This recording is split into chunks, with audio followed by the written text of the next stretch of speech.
ჰადსონის ინსტიტუტის პრეზიდენტი ჯონ უოლტერსი 3 მარტს ინსტიტუტის უფროსი მკვლევრის ლუკ კოფისა და გიორგი კანდელაკის მიერ გამოქვეყნებული კვლევის შემდეგ სახელმწიფო უსაფრთხოების სამსახურის მიერ გამოძიების დაწყების გამო სერიოზულ შეშფოთებას გამოხატავს. განცხადებაში, რომელიც 9 მარტს გამოქვეყნდა, უოლტერსი ამბობს, რომ საქართველოში ირანის გავლენებზე მომზადებული ნაშრომი ჰადსონის ინსტიტუტის კვლევითი სტანდარტების სრული დაცვითაა მომზადებული და ინსტიტუტი მის მიგნებებს მტკიცედ უჭერს მხარს. უოლტერსი ასევე ამბობს, რომ იმ დროს, როდესაც ირანი რეგიონში დესტაბილიზაციის ძალას წარმოადგენს, ეს ანგარიში ერთგვარი განგაშის ზარი უნდა გახდეს.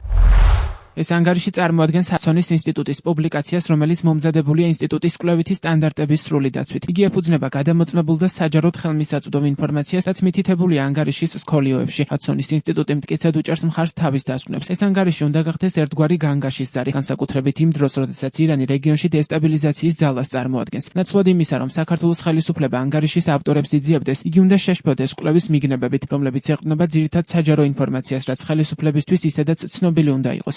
ანგარიში ხაზს უსვამს საქართველოში ირანის ისლამური რესპუბლიკის გავლენის გაფართოების მკაფიო და სისტემურ სურათს. ეს პროცესი ეწინააღმდეგება როგორც საქართველოს, ისე ამერიკის შეერთებული შტატების ინტერესებს და სერიოზულ ყურადღებას საჭიროებს. კვლევაში სახელწოდებით საქართველოს ირანული შეტრიალება თეირანის გავლენის სწრაფი გაფართოება ერთ დროს ამერიკის ძლიერ მოკავშირე ქვეყანაში საუბარია, რომ ბოლო წლებში თეირანის პოლიტიკური, რელიგიური, ეკონომიკური და კულტურული აქტივობა საქართველოში მნიშვნელოვნად გაიზარდა, რამაც გავლენა იქონია ქვეყანაზე. კვლევაში აღნიშნულია, რომ ირანის ისლამური რესპუბლიკა გეგმაზომიერად და ორგანიზებულად აფართოებს გავლენას და გავლენის ინფრასტრუქტურას საქართველოში. ნაშრომში ასევე ნათქვამია, რომ საქართველოში, კერძოდ თბილისში, გარდაბანსა და მარნეულში ღიად მოქმედებენ ირანული რელიგიური და საგანმანათლებლო დაწესებულებები, მათ შორის ამერიკის შეერთებული შტატების მიერ სანქცირებული ალ-მუსტაფას საერთაშორისო უნივერსიტეტი, რომლებიც ანგარიშის თანახმად თეირანთან დაკავშირებულ რელიგიურ დოქტრინებს უწყობენ ხელს, ქმნიან ლოიალურ სასულიერო ქსელებს და რელიგიური განათლების საფარქვეში იდეოლოგიურ მომზადებას უზრუნველყოფენ. კვლევის გამოქვეყნების შემდეგ 6 მარტს ცნობილი გახდა, რომ სუსმა უცხო ქვეყნისათვის, უცხოეთის ორგანიზაციისათვის ან უცხოეთის კონტროლს დაქვემდებარებული ორგანიზაციისათვის მტრულ საქმიანობაში დახმარების მუხლით საქმე აღძრა და გამოძიება დაიწყო.